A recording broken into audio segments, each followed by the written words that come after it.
fiscal reforms to keep economy on solid track. Government introduces solar for rakyat incentive scheme.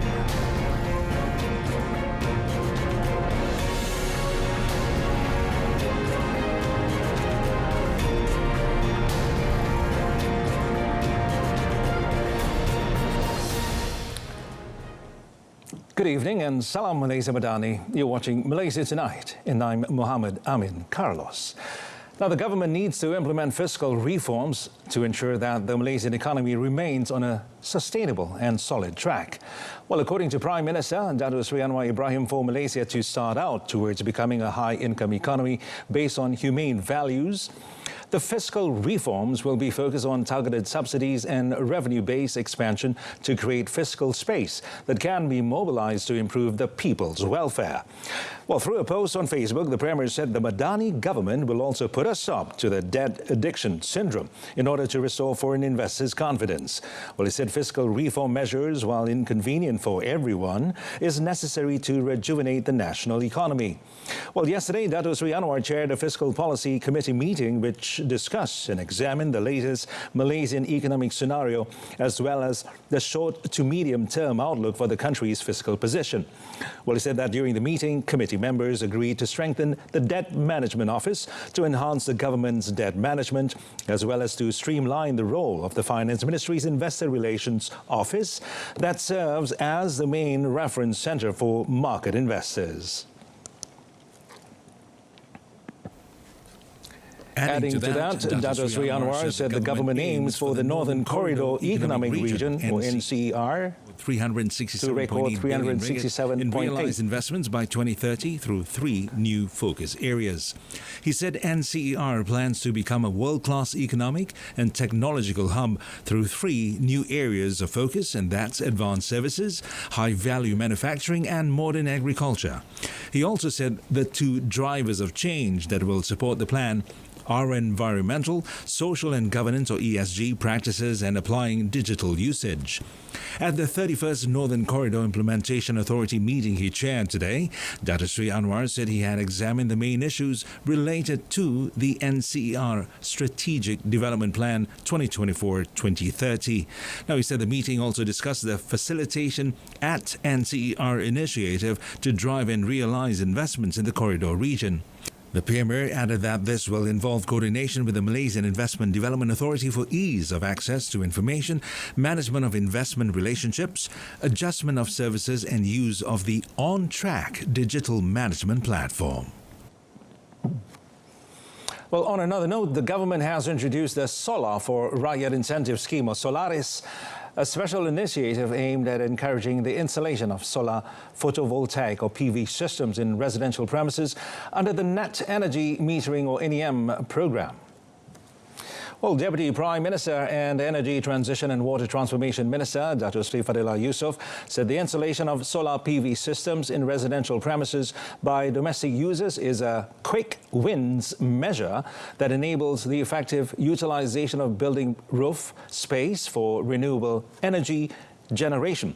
Elaborating further through a statement released today, the Deputy Premier said the Solaris scheme will involve rebates of up to 4,000 ringgit for those applying to join the Net Energy Metering or NEM program starting from 1st April. Well, he said the scheme is open to all Malaysian citizens with a one-time claim limit per individual who is a TNB account holder and is also available to first-time applicants for the NEM program.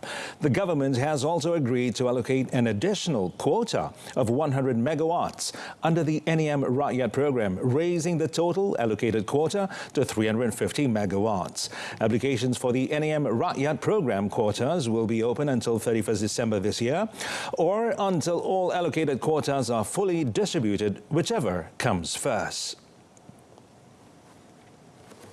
The national book policy is being reviewed to ensure its relevance to current and future needs. Education Minister Fadlina Sidek said that this is because several key elements outlined in the national book policy, and this concerning the cultivation of reading habits, publishing and bookkeeping, have not been reviewed since the policy was introduced 39 years ago in 1985.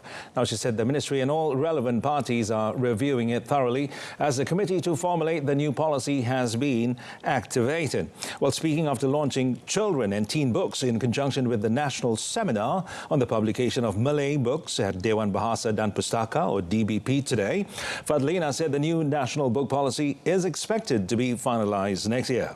At the event, Fadlina also announced that 2 million ringgit from the National Book Industry Development Fund, or PIBN, has been allocated to encourage children's book publishing in the country. She said interested publishers can apply and submit proposals for suitable children's book publications to be considered by a committee.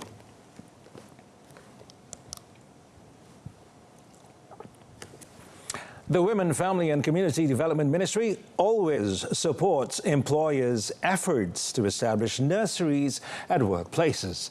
Its Minister, Dato Sri Nancy Shukri, said any government or private sector agency wishing to establish a nursery can contact the Social Welfare Department to get advice on the necessary processes and procedures. She added that the preparation of childcare centres or nurseries at workplaces could serve as a support system for parents. This would in turn enable them to be more committed to their work, improve service quality and increase productivity. Terdapat 4 jenis taska yang boleh didaftarkan, iaitu taska institusi, taska di tempat kerja, taska komuniti dan taska di rumah. Kementerian Pembangunan Wanita, Keluarga dan Masyarakat (KPWKM) sentiasa menyokong usaha agar pihak majikan menyediakan taman asuhan kanak-kanak iaitu taska di tempat kerja. Ini merupakan salah satu sistem sokongan kepada ibu bapa agar dapat bekerja dengan lebih komited, menghasilkan mutu perkhidmatan yang lebih baik. Seterusnya meningkatkan produktiviti dalam perkhidmatan mereka. A total of 265 workplace nurseries involving both government and private sector agencies nationwide registered with the Social Welfare Department last year.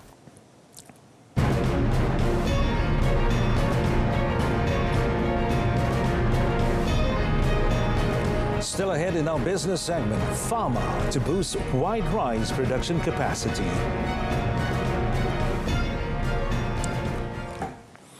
Well, the Federal Agricultural Marketing Authority, Pharma, will increase local white rice production capacity from 1,800 metric tons per month to 2,500 metric tons starting next month to meet demands of the rakyat.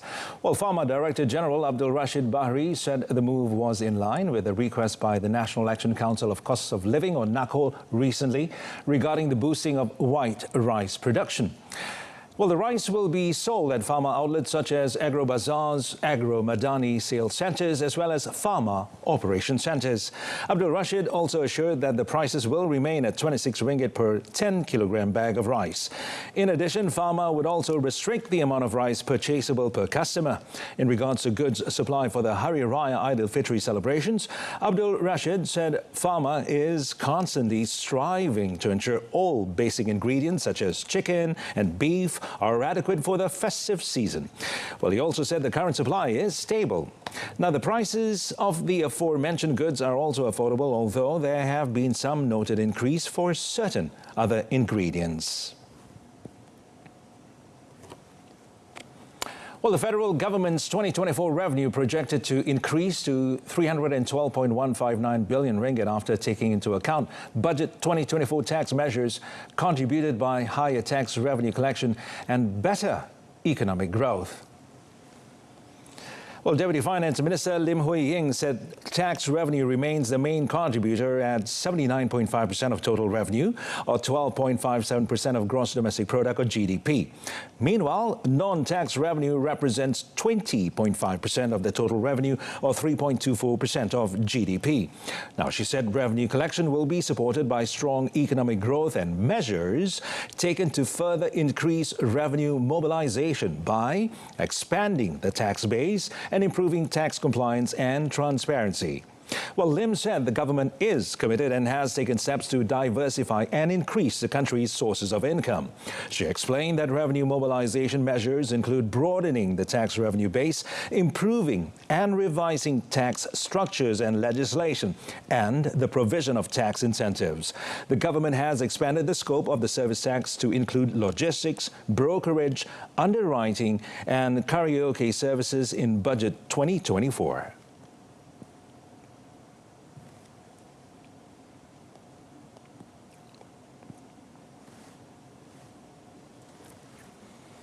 Well, HSBC Malaysia is optimistic about Malaysia's long-term prospects given its strong fundamentals and clear policies which would attract more investors.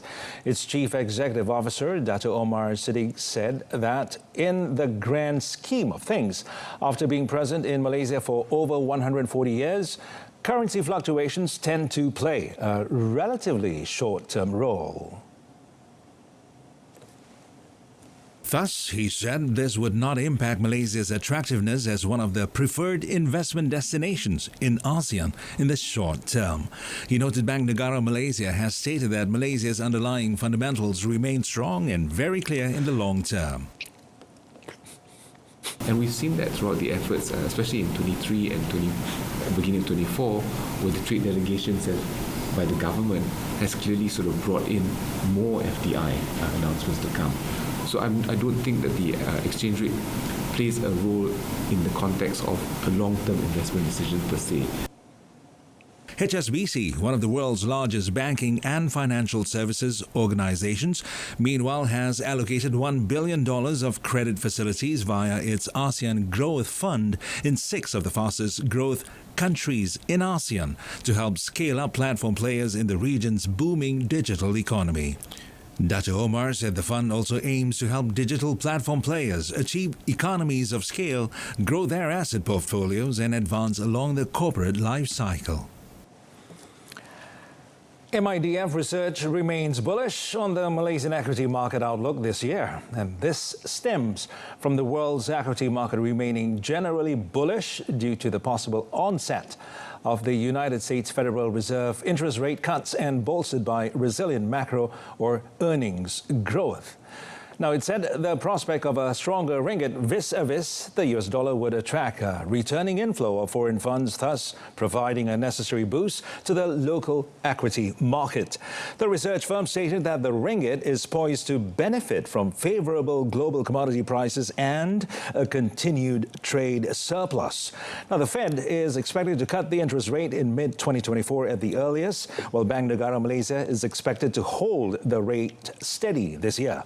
On the flip side, it has advised investors to tread cautiously and be wary of the lingering risk of a U.S. recession, as signaled by several empirical potent indicators. Now, this is also possible affected by the unsettling situation in Ukraine and Palestine, which could escalate rather drastically.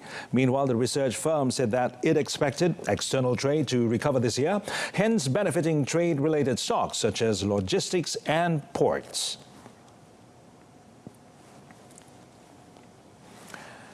The Malaysian Takaful Association, or MTA, expects the Takaful industry to maintain a steady momentum this year.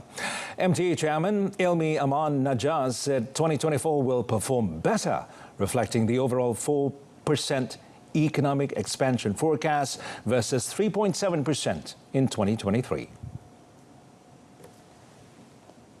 This year is going to be better than last year in terms of GDP. So obviously, this year, obviously I think the sense is that it will be a better year than last year.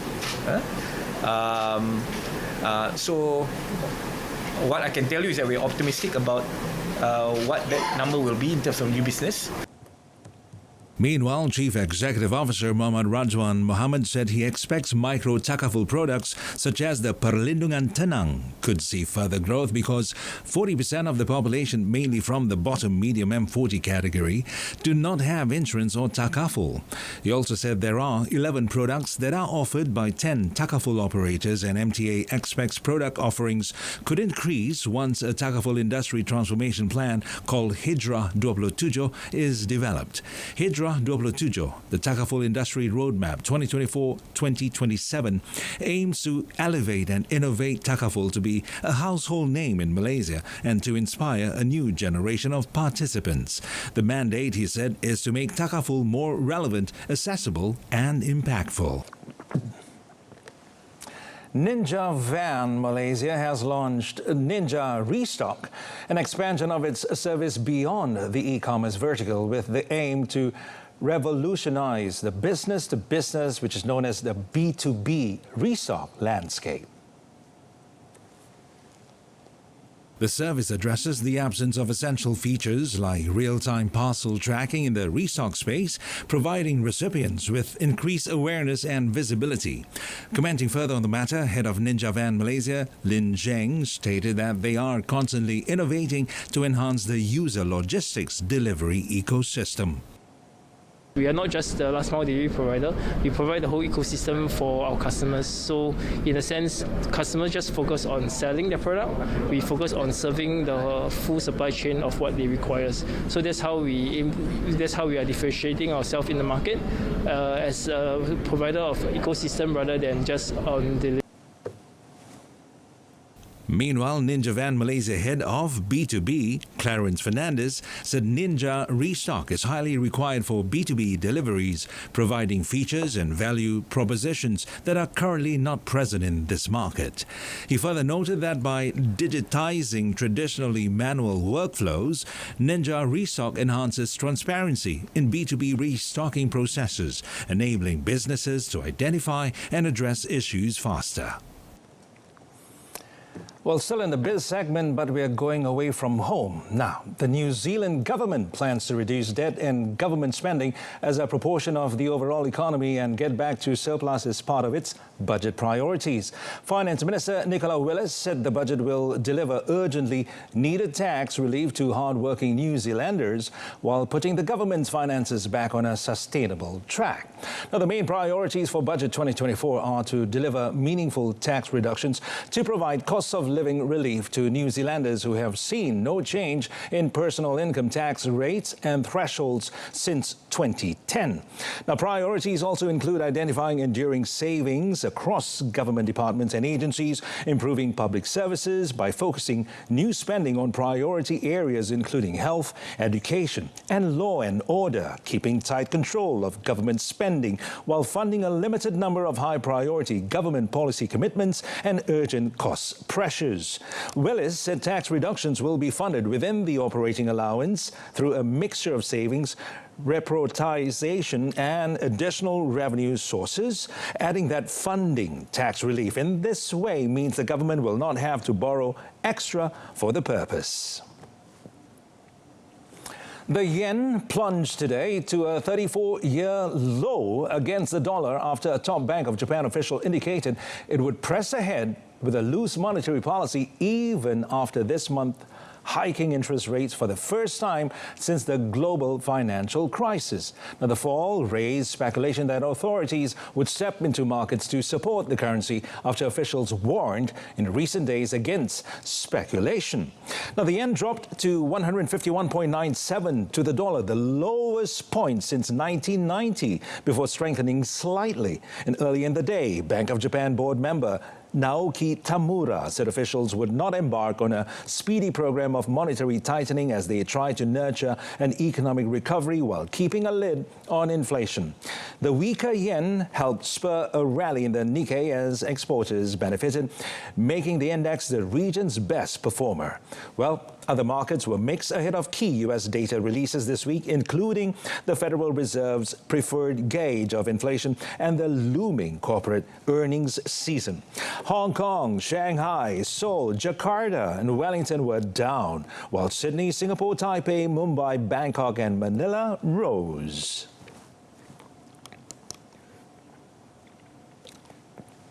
Chinese battery and automotive giant BYD achieved a record profit last year, despite fierce competition in the country as demand for electric vehicles grows. Now, the Shenzhen-based company is now moving quickly overseas, including into countries in Southeast Asia, but also further afield in Latin America and Europe as a price war continues to be waged in China, the world's largest automotive market.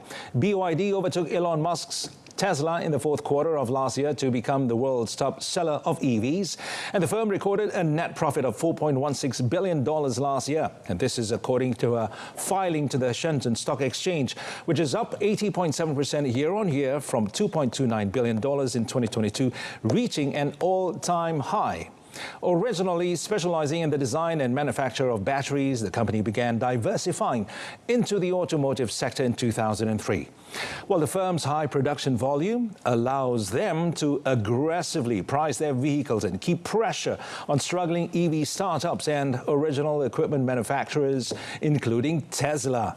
Now, BYD, which adopts the English slogan, "Build Your Dreams," last year became the first automaker to pass the milestone of 5 million hybrid and all-electric vehicles sold cumulatively.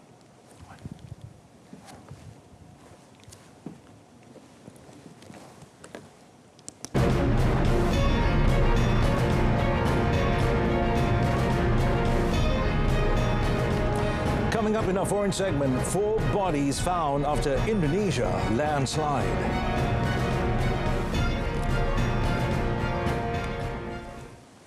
Malaysia's foreign ministry via the Malaysian embassy in Washington is closely monitoring the situation in the aftermath of the collapse of the Francis Scott Key Bridge in Baltimore, the United States, on Tuesday.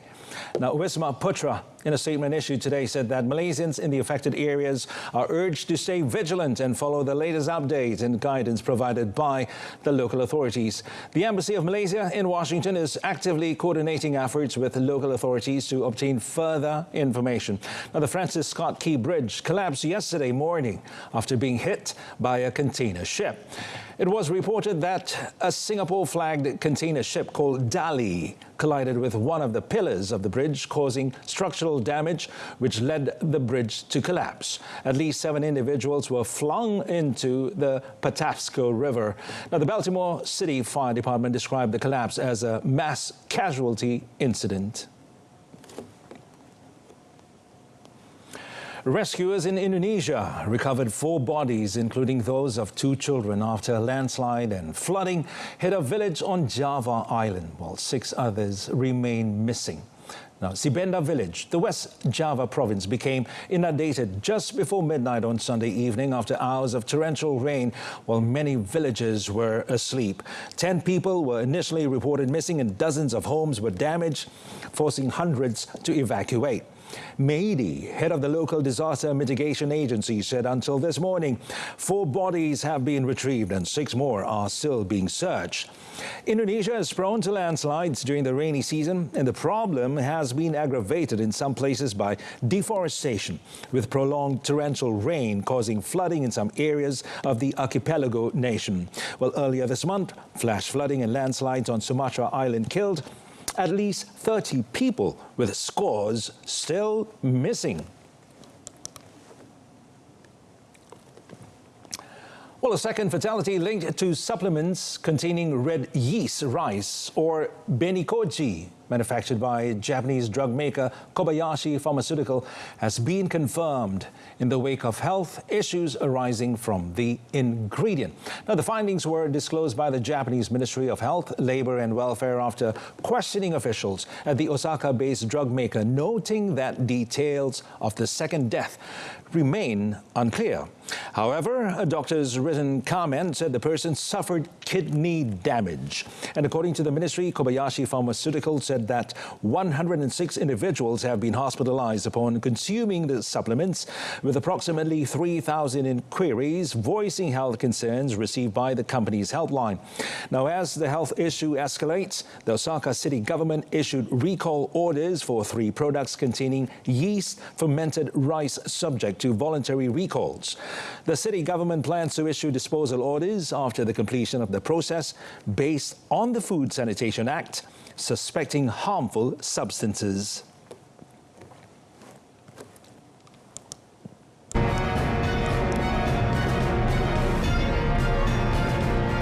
Next up in sports, hot screening for RTG athletes via collaboration with IJN.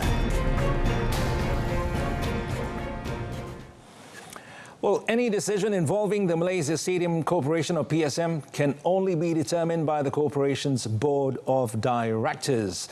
Now, Youth and Sports Minister Hannah Yeoh said this includes decisions involving issues related to the field of Bukit Jalil National Stadium, to the extent that some parties are urging PSM chairman Dato' Hans Isaac to resign, even though his contract is expected to expire next year.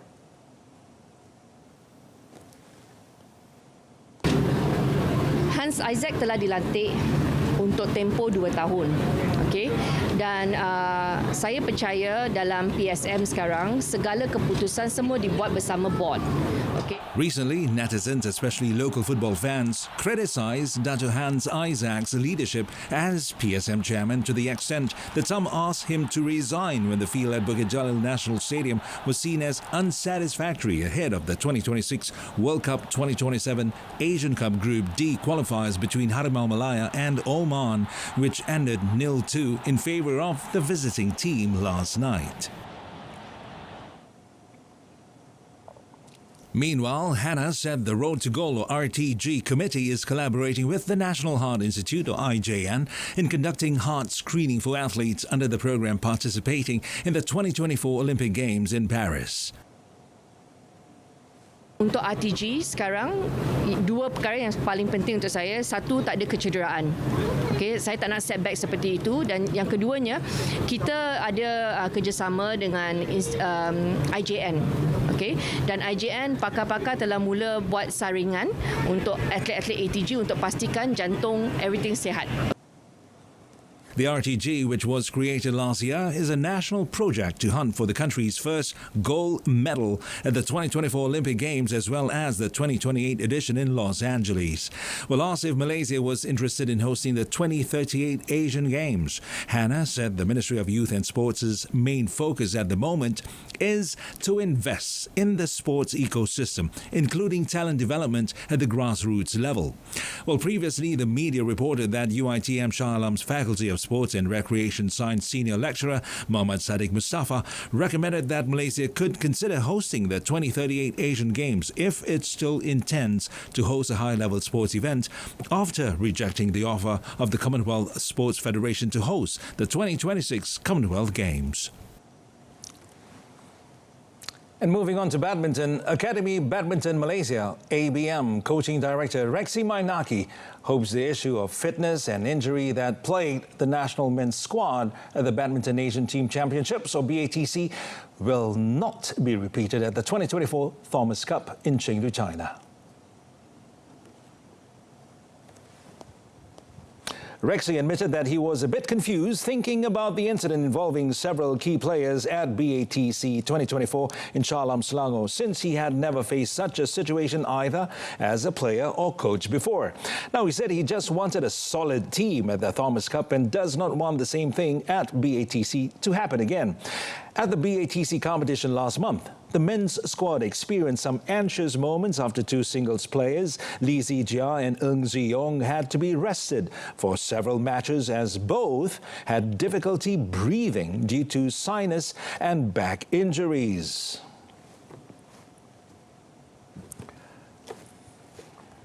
Well, that concludes this evening's Malaysia Tonight. In our top story, fiscal reforms to keep economy on solid track. Do tune in to World Today coming up tomorrow at 12:30 p.m. on TV2. From the river to the sea, Palestine will be free. Thanks for watching.